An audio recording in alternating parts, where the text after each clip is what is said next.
वो लड़की जिसका जिक्र तुम्हारी बहन ने किया था, रुको जरा। तुम इसका जिक्र इज्जत के साथ करोगे, वो इस खानदान की इज्जत है, लेकिन क्या वो यहाँ सिर्फ एक नौकरानी नहीं है? बिल्कुल नहीं।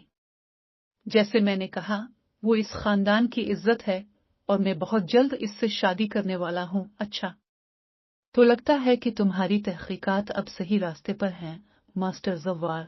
शायद तुम अपने बहनोई के आखिरी अल्फाज भूल रहे हो। वो झूठा था, बस अपनी जान बचाने के लिए बातें बना रहा था। अगर तुम सब ने इसे गोली ना मारी होती तो शायद मैं खुद ही इसे मार देता। हमें पता चला कि जावेद पर लाखों का कर्ज था, शायद इसी वजह से इसने वो रास्ता इख्तियार किया। अगर बात सिर्फ कर्ज तक महदूद होती तो मैं बर्दाश्त कर लेता, लेकिन बात इससे कहीं आगे निकल चुकी थी।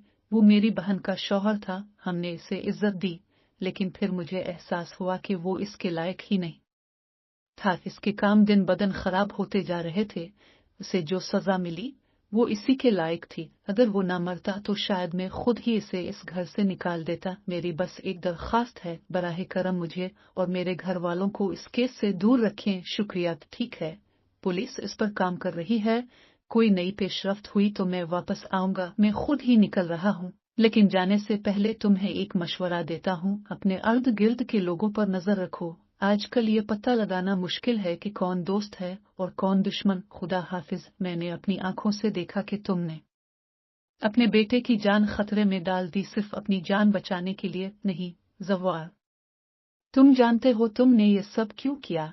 क्योंकि तुम उसकी हयाती मां नहीं हो। जवार, अपनी बकवास बंद करो। जवार के ये अल्फाज कमरे की फिजा को काटते हुए गूंज गए। सबके चेहरों पर सन्नाटा छा गया। वो औरत जिसे सब बरसों से मां कहकर पुकार रहे थे, इसका चेहरा एकदम जर्द पड़ गया, मगर उसकी आंखों में आंसू नहीं, आग भरी हुई थी। जवार, वो दौड़ते हुए आगे बढ़ी। तुम्हें ये इल्जाम लगाने की हिम्मत कैसे हुई?